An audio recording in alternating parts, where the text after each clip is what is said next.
નમસ્કાર મિત્રો, સ્વાગત છે તમારું અમારા યુટ્યુબ ચેનલની અંદર. મિત્રો, આજના વિડીયોમાં વાત કરવાના છે આંગણવાડી વર્કર તેમજ મિત્રો આંગણવાડી તેડાગર ભરતી 2024 વિશે.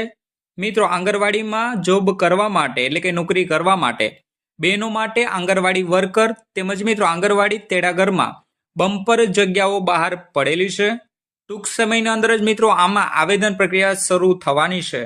આજના વિડીયોમાં મિત્રો આમના વિશે જ વિગતવાર માહિતી વિડીયોના મારફતે આપણે જોઈશું કે બહેનોએ ક્યારથી આવેદન કરવાનું રહેશે, એટલે ઓનલાઈન અરજી ક્યારથી કરવાની રહેશે, લાયકાત ધોરણ કઈ પ્રકારનું રહેશે, મુખ્ય જવાબદારીઓ કઈ કઈ રહેશે, તેમજ બહેનોએ આ ભરતીનો લાભ મેળવવા માટે કયા કયા ડોક્યુમેન્ટ તૈયાર રાખવાના રહેશે અને આ ભરતીના નિયમોને શરતો કઈ પ્રકારની રહેલી છે. સંપૂર્ણ વિગતવાર માહિતી આજના વિડીયોના મારફતે મિત્રો આપણે જોઈશું અને જાણીશું. તો મિત્રો, સંપૂર્ણ માહિતી જાણવા માટે વિડીયોના ખાસ છેલ્લે સુધી બન્યા રહેજો અને મિત્રો ચેનલ પર પણ નવા આવ્યા હોય તો વિડીયોને લાઈક કરી દેજો અને ચેનલને સબસ્ક્રાઇબ કરવાનું પણ ના ચૂકશો. તો મિત્રો, હાલ જે આંગણવાડી વર્કર તેમજ મિત્રો આંગણવાડી તેડાગર ભરતી 2024 અંતર્ગત આ મુજબની પેમ્પલેટ જાહેર કરેલી છે. જેમાં મિત્રો સૌપ્રથમ તો વાત કરીએ ઓનલાઈન અરજી કરવા માટેના સમયગાળાની. તો મિત્રો, હાલ જો હું સમયગાળો જણાવું છું તે મિત્રો કન્ફર્મ સમયગાળો નથી, એટલે કે કન્ફર્મ તારીખ નથી. મિત્રો, હાલ જે રિપોર્ટ મળે છે મીડિયા રિપોર્ટ અનુસાર મળતી માહિતી મુજબ હું આપને ઓનલાઈન અરજી કરવા માટેનો સમયગાળો જણાવું છું. તારીખ કન્ફર્મ થશે એટલે અમારા ચેનલના મારફતે અમે આપને જણાવશું. તો મિત્રો 26/9/2024 થી લઈ અને મિત્રો 20/10/2024 સુધી રાત્રિના 12 વાગ્યા સુધી તમે આમાં આવેદન કરવાનું રહેશે. 25 દિવસનો સમયગાળો રહેશે. તો મિત્રો 25 દિવસની અંદર તમારે આમાં આવેદન કરી દેવાનું રહેશે. પદના નામની વાત કરીએ તો મિત્રો આંગણવાડી તેડાગર તેમજ મિત્રો આંગણવાડી વર્કર માટે 2 પોસ્ટ રહેલી છે, અલગ અલગ જગ્યાઓ રહેલી છે. ત્યાર પછી મિત્રો લાયકાત ધોરણની વાત કરીએ તો મિત્રો બહેનોએ 12 પાસ કરેલ હોવું જોઈએ, જે મિત્રો ગુજરાત સરકારના નિયમો અનુસાર પાસ કરેલું હોવું જોઈએ.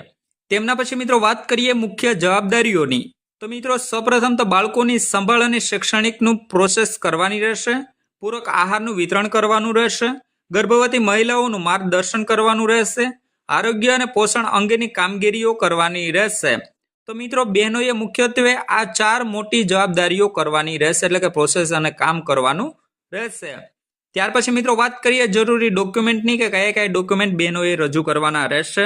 તો મિત્રો સૌપ્રથમ તો અરજદારનું આધાર કાર્ડ, અરજદારનો રહેઠાણનો પુરાવો, પાસપોર્ટ સાઇઝ ફોટો, શૈક્ષણિક લાયકાતના પ્રમાણપત્ર એટલે કે માર્કશીટ અને સર્ટિફિકેટ રજૂ કરવાના રહેશે, મોબાઈલ નંબર, ઈમેલ આઈડી, જન્મ તારીખના પુરાવા એટલે કે બર્થ સર્ટિફિકેટ, અનુભવનું પ્રમાણપત્ર જો લાગુ પડતું હોય તો, જાતિ પેટા જાતિનું દાખલો એટલે કે સર્ટિફિકેટ, કાસ્ટ સર્ટિફિકેટ જે મિત્રો જે બહેનોને લાગુ પડતું હોય તેમને.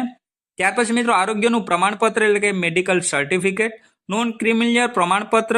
ત્યાર પછી મિત્રો સેલ્ફ ડિક્લેરેશન સ્વઘોષણા પત્રક, મામલતદાર શ્રી દ્વારા સ્થાનિક રહેવાસીનું પ્રમાણપત્ર. ત્યાર પછી મિત્રો અન્ય જરૂરી ડોક્યુમેન્ટ તમારે રજૂ કરવાના રહેશે. તો મિત્રો આ એટલા ડોક્યુમેન્ટ તમારે રજૂ કરવાના રહેશે. હવે મિત્રો લાસ્ટમાં વાત કરીએ આ ભરતીના નિયમોને શરતો વિશે. તો મિત્રો વિસ્તારની વાત કરીએ સૌપ્રથમ તો મિત્રો પોતાના ગામ વર્કરની આંગણવાડીની ખાલી જગ્યા પર તમે અરજી કરી શકશો.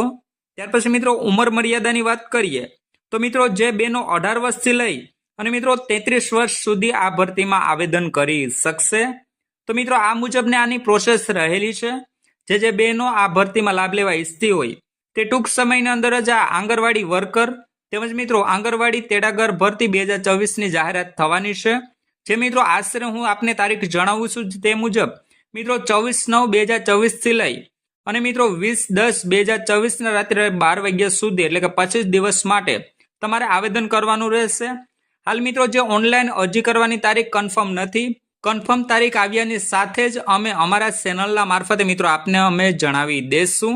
તો મિત્રો બસ આ જ હતી આંગણવાડી વર્કર અને તેડાગર ભરતી 2024ની વિગતવાર માહિતી.